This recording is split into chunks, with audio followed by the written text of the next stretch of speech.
Buti na lang din ginawa ko yun kasi never magiging tayo kasi natutorpe ka sa ganda ko. Bangis, ang bangis Thank mo. you. Nilagay mo ba dyan na ikaw ang nanligaw sa akin? Hoy, alam mo, magpasalamat ka na lang na ginawa ko yun. Dahil kung hindi, never ka magkaka-girlfriend. Ganda? Ganda mo, no? Siquera Verde, the blossoming town. Saan ang blossoming dyan? Nandiyan kasi sa loob ng greenhouse. Ayan, dyan po. Yan, sa aking kanan. Okay. Pag tumingin naman ako sa aking kaliwa, napakagwapo naman talaga. Oh, wow. Teka nga sandali, babe. Hanap tayo ng place na pwede tayong maligo. Kasi itong suot natin, Baguio pa to, babe. Maligo naman tayo. Sige. Okay?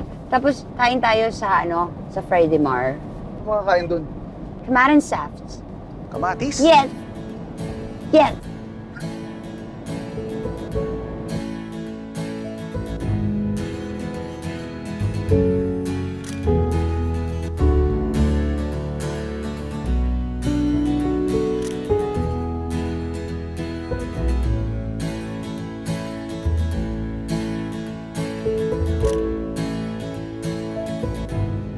Uy, bawal yan. Ano ba? Bastos mo? Ito? Teka, patingin ako ng picture mo. Tingnan natin kung maganda. Uy, pwede kumain na muna tayo? Kasi makakapatay na ako sa gutom eh. Grabe naman yung makapatay. Subo mo kulong. Malungkot sa jail sa Iceland. Alam mo bang zero ang crime rate dito? Pwede naman kita samahan sa jail kasi nagnakaw din akong tomato. So yeah, Ay. we're gonna be together. Stop! Stop right there, right now. Wait. Madali.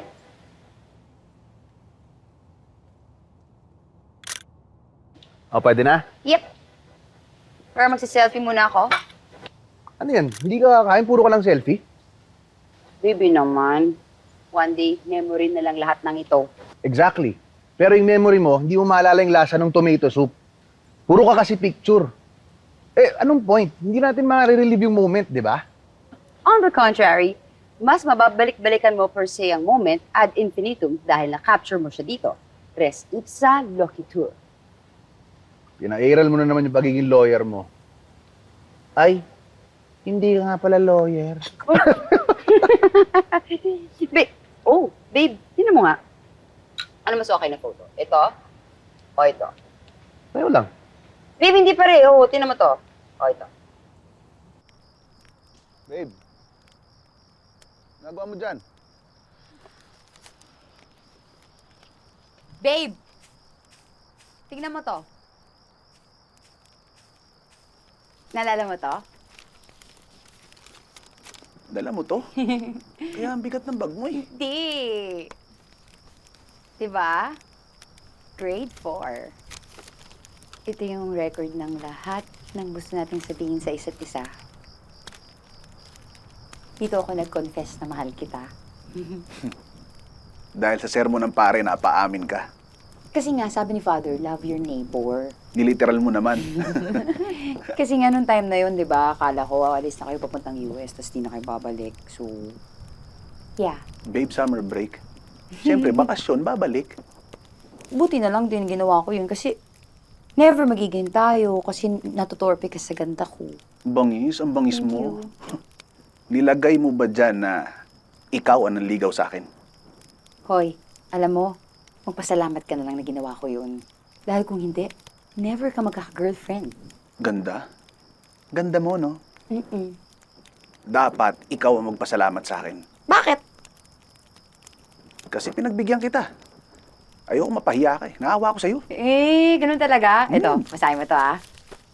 Teka, alam ko kung nasan yun. Sandali. Eto yun.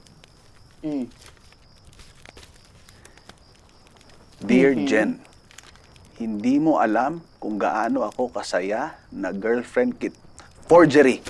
Kalokohan, Hindi, kalokohan. baby. Sirain mo. Hindi. Grabe ka. Sinulat mo yan. Hindi. Alam mo, babe, wala na nagjo-journal ngayon, babe. Di ba? Text-text na lang. Hindi, babe. Kaya nga dinala ko siya dito. Para dito sa Iceland, makapagsulat tayo ulit sa isa't isa. Masabi natin yung, di ba? Hindi lang images and sounds. Our thoughts, our emotions. Lahat pwede mo sabihin dito, di ba? Babe, corny. Hmm? Corny. Hindi corny yun, romantic yun. So gusto mo ako magsulat sa Iceland? Imbis na magbakasyon, mag-sightseeing, magsusulat ako. Yes. You do it for me. Please.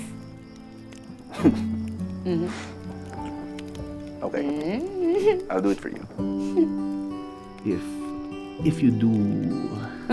Alam ko na yan, puro kabastusan na yan. Sure na ako. Please? No! No! Oh, babe. Sige na. Ito naman, Hindi. Sayang yung apoy. Laro tayo. Hindi. Babe,